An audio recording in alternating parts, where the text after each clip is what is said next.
വയനാട്ടിലേക്ക് എത്തിയാൽ വയനാട് 900 കണ്ടിയിലെ റിസോർട്ടിലുണ്ടായ അപകടത്തിൽ യുവതി മരിച്ചതിൽ മാനേജരും സൂപ്പർവൈസറെയും അറസ്റ്റ് ചെയ്തിരിക്കുന്നു. മാനേജർ സ്വച്ഛന്ദ്, സൂപ്പർവൈസർ അനുരാഗ് എന്നിവരാണ് അറസ്റ്റിലായത്. മനഃപൂർവ്വമല്ലാത്ത നരഹത്യാ കുറ്റമാണ് ഇവർക്കെതിരെ ഇപ്പോൾ ചുമത്തിയിരിക്കുന്നത്. ദീപക് മോഹനുണ്ട് കൂടുതൽ വിവരങ്ങളുമായി.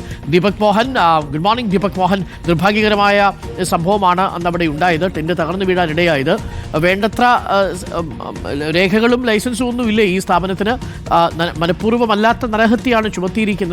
ഈ ഹട്ട് വേണ്ടത്ര ബലപ്പെടുത്തി നിർമ്മിച്ചതല്ലേ? എന്താണ് നമ്മൾ മനസ്സിലാക്കുന്നത് Deepak? Very good morning doctor Arunkumar. ഈ 900 കണ്ടിയിലെ റിസോർട്ടിൽ ഇന്നലെ പോലീസ് പരിശോധന നടത്തിയിരുന്നു. അതോടൊപ്പം ജില്ലാ കളക്ടർ അടക്കമുള്ള ആളുകളും ഇവിടെ എത്തി പരിശോധന നടത്തി.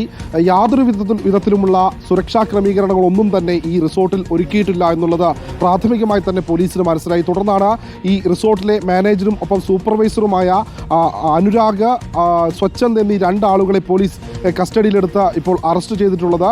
മനഃപൂർവ്വമല്ലാത്ത നരഹത്യ കേസ് ചുമത്തിയാണ് ഇവരെ വരുന്ന 28-ാം തീയതി വരെ പോലീസ് റിമാൻഡ് ചെയ്തിട്ടുള്ളത്. നേരത്തെ തന്നെ പലതരത്തിലുള്ള ആക്ഷേപങ്ങളും വിവാദങ്ങളും ഒക്കെ ഉയർന്നിരുന്നു. 900 കണ്ടി, ചൂരൽമല, എളമ്പിലേരി മലകളിലൊക്കെയുള്ള റിസോർട്ടുകളിലും അതുപോലെ തന്നെ ക്യാമ്പിംഗ് ഏരിയകളിലൊക്കെ അനധികൃതമായി തന്നെ ഇത്തരത്തിൽ നിരവധി ടെന്റ് ക്യാമ്പിംഗ് സംഘങ്ങൾ പ്രവർത്തിക്കുന്നുണ്ട്. അവയ്ക്ക് കൂച്ചുവിലങ്ങിടണം എന്ന് പ്രദേശവാസികളും നാട്ടുകാരൊക്കെ ആവശ്യപ്പെട്ടിരുന്നു. അന്ന് വലിയ തോതിലുള്ള പരിശോധനകൾ ഉണ്ടായിരുന്നില്ല.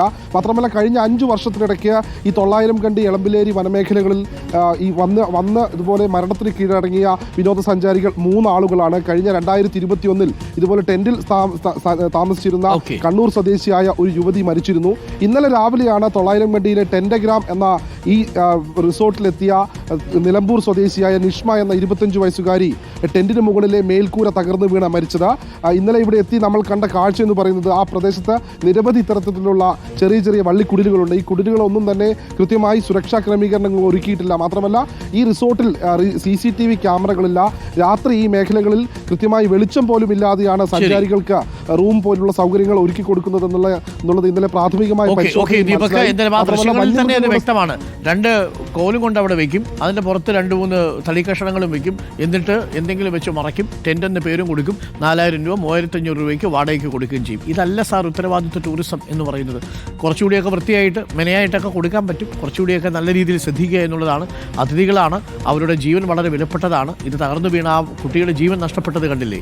ആര് അതിൻ്റെ ഉത്തരവാദിത്വം ഏറ്റെടുക്കും? അതുകൊണ്ടാണ് ഇപ്പോൾ മാനേജരെയും സൂപ്പർവൈസറെയും പോലീസ് കസ്റ്റഡിയിൽ എടുത്തിരിക്കുന്നത്. മനഃപൂർവ്വമല്ലാത്ത നരഹത്യാ കുറ്റം ചുമത്തിയിരിക്കുന്നത്. ഇങ്ങനെ ഒരുപാട് ടെന്റുകൾ കൂണുപോലെ മുളച്ചു വരുന്നുണ്ട്. മാത്രമല്ല ഈ 900 കണ്ടി പരിസരത്ത് ഞാൻ പോയപ്പോഴേ മേപ്പാടിയിൽ അവിടെ അനുമതിയില്ലാതെ പ്രവർത്തിക്കുന്ന നിരവധി ഹോം സ്റ്റേകളുണ്ട്.